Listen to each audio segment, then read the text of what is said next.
Қазақстан туралы жаңалық. Қазақстан is in chaos. Қазақстан хаоста дейді. Here is why the West should be watching. Міне мына жаңалықтар үшін батыс елдері қарау керек дейді.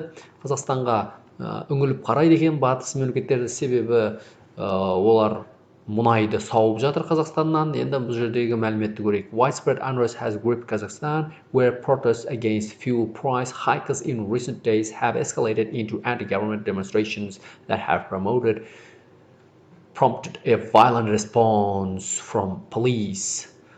Так, оқып аударып беремін сіздерге.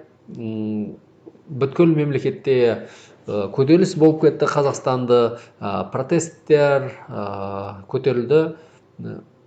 Топливо, жанар-жағармайдың бағасының өсуіне байланысты үкіметке қарсы демонстранттар шығып кетті, және де оған да қарсы жаңағы полицейлер де қарсы күш көрсетті дейді. In Almaty, the country's largest city, protesters reportedly set the presidential palace ablaze on Wednesday as they clashed with police. Қазақстанның ең үлкен қаласы Алматыда митингке шыққандар, көтерілісшілер бірнеше рет президенттік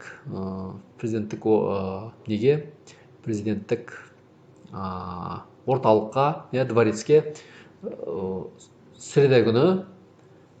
сәрсенбі күні от соғып полицейлермен қақтығысты. Kazakh President Kasim-Jomart Tokayev, who dismissed his government and declared a state of emergency in response to the protests, said he intended to act as though as possible. Қазақ президенті Қасым-Жомарт Тоқаев жаңағы үкіметті таратып андай чрезвычайное положениені ескертіпті, және де жаңағы көтерілісшілерге қолдан келгенше бәрін істеймін деп айтыпты. Қолдан келгенше дегенде енді қолдан келген іс-әрекетті жасаймын деген президент ретінде. On Thursday, officials said dozens of protesters and police officers were killed in clashes while the Collective Security Treaty Organization, a Russian-led military alliance, began sending troops to Kazakhstan on Tokayev's invitation. Tokayev четверг күні 12 шақты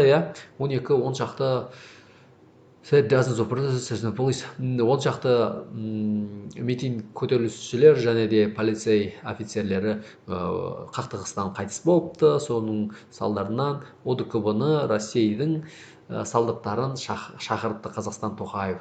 Сонымен Россия өзінің жаңағы солдаттарын жіберіпті Тоқаевтың шақыру бойынша. With the former Soviet Republic headed for instability, we reach out to our experts and associates to understand what this moment means for the energy-rich Central Asian nation and why the world should be paying attention. Енді бұл жерде өздерінің мәліметін айтып жатыр. Бұрынғы совет мемлекеті де жаңағы тұрақсыздық болып жатыр, и біз эксперттерімізді және де сыбайластарымызды түсіну үшін шақырдық. Бұл не меңзеп тұр, қандай жағдай болып жатыр, не болып жатыр. Бұл орталық Азиядағы энергияға бай мемлекетте не болып жатыр және не үшін біз көңіл аудару керекпіз бұл мемлекетке. Kazakhstan really makes international headlines.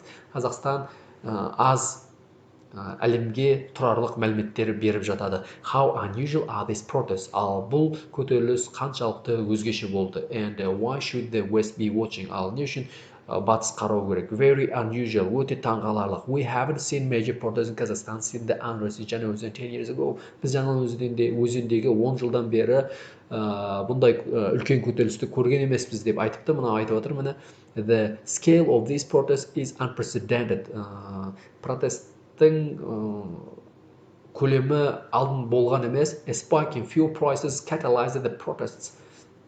Жанар-жағармайдың бағасы бұл көтерілісті жандандыру жерді. But the causes are far deeper and the protests are globally significant. Ал оның астарлы себептері өте терең және көтеріліс әлемдік маңызы бар. The unrest should draw in the Russian.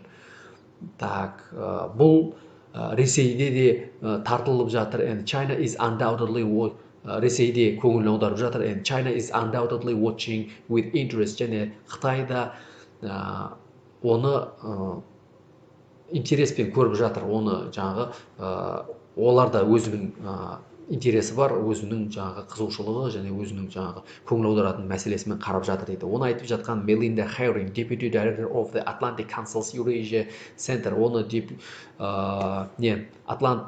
Атланттық Council Евразия орталығының директоры айтыпты.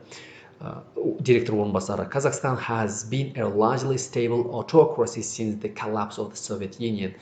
Совет өкіметінің құлағаннан бері Қазақстан кеңінен тұрақты авторитарлық мемлекет еді дейді. Protests of this scale haven't been since the 1980s. Бұндай масштабтағы, мұндай көлемдегі көтерілістер 1980 жылдан бері болған жоқ. Қазақстан is, however, surprisingly important to the economies of states in Europe and to a lesser extent Asia. Қазақстан алайда таңғаларлықтай маңызды мемлекет, Европа мемлекеттерінің экономикасына маңызды, және де сәл маңыздылығы төменірек Азия елдеріне. Себебі Европаға маңызды болған себебі бізден мұнайымызды сорып жатыр. As that political stability has enabled it to become a major exporter of oil, natural gas and coal. Political enabled to become a major. Бұл политикалық тұрақты мемлекет бола алғаны себебі жаңағы мұнай, табиғи газ және де көмірдің ең үлкен экспортері дейді. Қазақстан is also an important экспортері болған. Қазақстан өзі экспортер емес, бұл жерде Қазақстан экспортер да. Через Қазақстан олардың компаниялары алады, получается, Қазақстанда 10% сондай ғой. Қазақстан is also an important energy transit country for its neighboring resource-rich Central Asian states. Қазақстан сонымен қатар маңызды энергия тасымалдаушы мемлекет болып саналады өзінің көршілес тұрған мемлекеттеріне. Себебі ол ресурсқа бай орталық Азия мемлекеті. The protesters have already reached workers at the Tengiz oil field, though production hasn't yet been affected. Так, Tengiz мұнай орталығында да көтеріліс әлі болып жатыр, алайда ол өнімге ешқандай әсер берген жоқ, өнім жүріп жатыр. If these protests become significant enough to disrupt energy production or transit, they could have knock-on economic effects disproportionate to Kazakhstan's political importance. Егер де бұл көтеріліс маңызды, өте үлкен неге көтеріліп, бұл энергияны өндірудің және тасымалдауға әсер ететіндей күш болатын болса, ол домино эффекті береді. Экономикаға ол Қазақстанның политикалық маңызы шеше алмайтын домино эффектісіне алып келуі мүмкін дейді. Бұны айтқан Emma Ashford, resident senior fellow with the Atlantic Council's New American Engagement Initiative in the Scowcroft Center for Strategy and Security. Короче, мықты біреу, resident senior, тұрақты жаңағы жоғарғы лауазымды адам, Atlantic Council жаңа американдық байланыстар, бизнес нелердің инициативасы Scowcroft центріндегі стратегия және қауіпсіздік несі бойынша төрағасы дейді.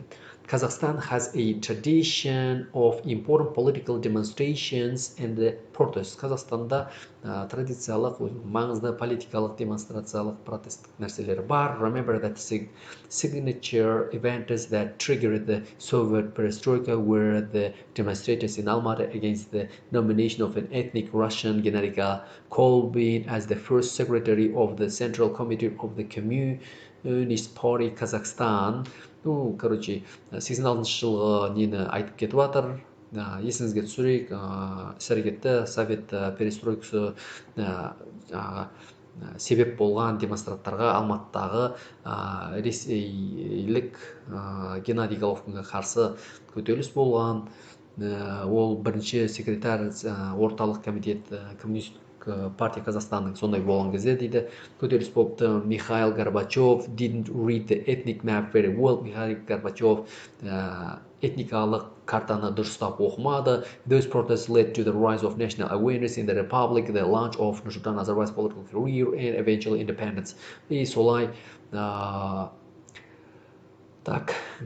ұлттық сана сезімді оятты, сол кезде республиканы танытты, сол кезде Нұрсұлтан Назарбаев политикасы көтерілді дейді. Енді бұл non-resident senior fellow at the Atlantic Council's Eurasia Center. Бұл енді non-resident дейді, бұл Қазақстанның азаматы емес, және Қазақстанда тұрмайтын төраға екен центрдің. Сондықтан бұл енді толық мәліметті білмейді. Сол 86 жылдағы бір мәліметті айтты. Келесі, what does the official response to the protests tell us about the Kazakh government relationship? Қазақстанның үкіметі және басқармасы бізге не дейді осы көтеріліс туралы официальный жауаптар қандай болып жатыр? The Kazakh leadership is out of touch with its people. Өздерінің адамдарына қол жете алмайды. Қазақстанның басшылары the Kazakh government tried to dispel the protests by reducing fuel prices and offering this and that, but they've been too slow to pacify the protesters. Қазақстанның үкіметі көтерілісшілерді таратуға тырысты. Олар жанар-жағармайдың бағасын түсіруге тырысты, олай бұлай ұсыныстар айтты, бірақтан да ол өте нашар болды, ол көтерілісшілерді басуға дейді. Мелинда Хейринг айтты. The situation is critical. Ситуация критичный. Airports and important government offices are seized by protesters. Аэропорттар және де әуежайлар және де маңызды мемлекеттік кабинеттер көтерілісшілермен басып алынды. There is a report that the military is not sure about the loyalty of the forces to the government.